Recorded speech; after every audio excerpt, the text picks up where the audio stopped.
diseases being one of the factors. Join me this week only on Secret to find out the remedies of these giants. What's the top 10 killer diseases in Kenya? According to how I know the top 10 killer diseases in Kenya, right now we have cancer, we have HIV/AIDS, and then we have malaria, we have diabetes, we have high blood pressure, and then we have cardiac arrest, we have liver cirrhosis, and then we have amoeba, and then we have typhoid, and cholera, yes, and yeah. Number 1, HIV, TB, malaria, pneumonia, talk of or lower respiratory tract infections, diabetes, hypertension, and kidney diseases, maternal birth-related diseases, diarrheal, and cancers. So these strings has different medications or diagnosis. You see, when I say that, I mean not to say that each string has a different medication, because we have only 3 types of ARV.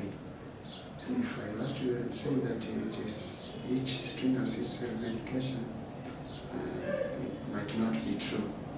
But we have 3 types of ARV plus Cetrin. What we call controllable disease is HIV. Sometime in the past it used to destroy families. Now HIV can be controlled by using drugs called ARVs. ARV stands for antiretroviral therapy.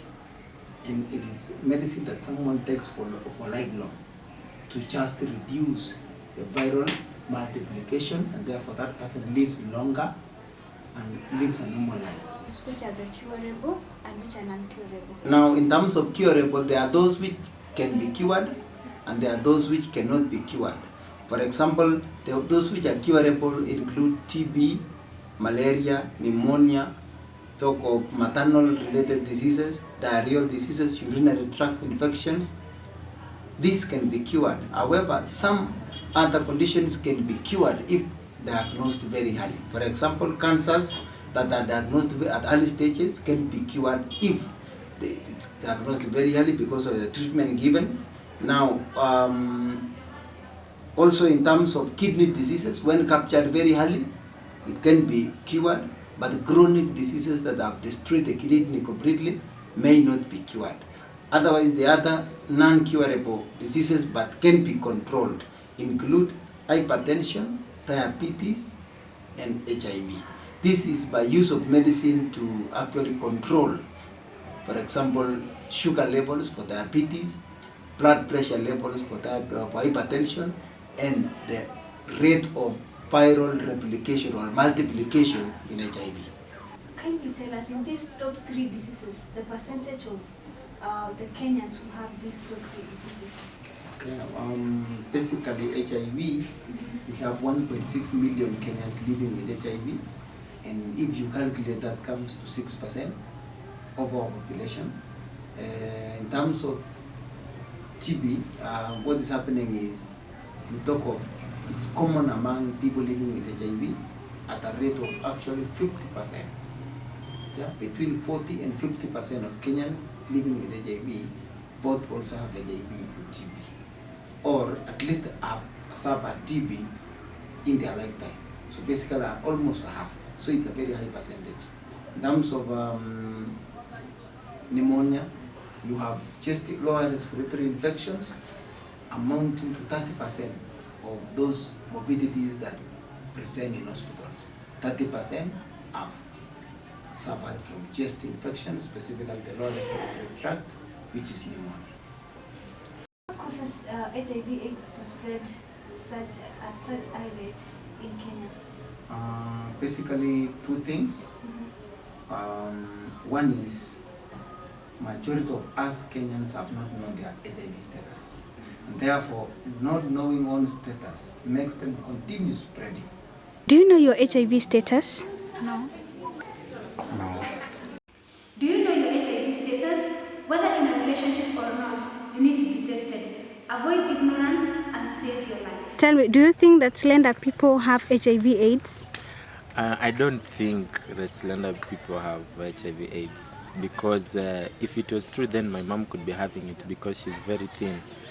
But also there are people who are very thin and they look like they have it because you can look at someone, she's very thin, also her skin complexion is wanting. So those are the people you can suspect. Did this HIV in the early days when they were being really gotten aware, they believed HIV is a slimming disease.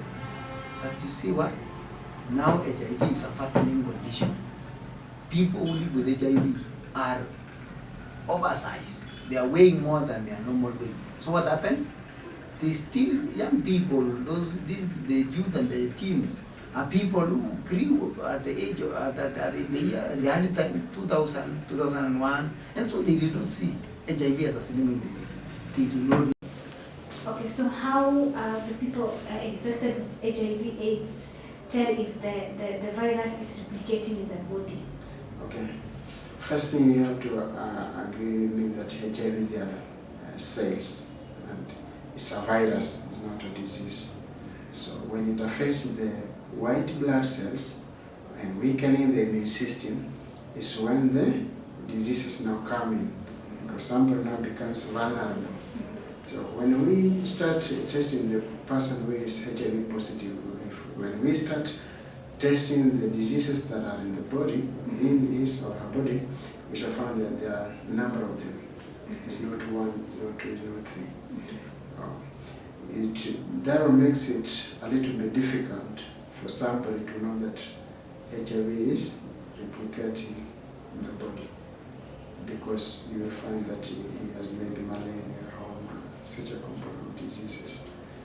Unless somebody gets tested, it's a little bit difficult to know if the person is Competing interests. So which advice could you give to our audience concerning these diseases that can be a prevention or something like that? Yeah, thank you very much. Number one is awareness creation. I am advocating that Kenyans should, one, know the HIV status, two, go for healthy checkups at least once in a year.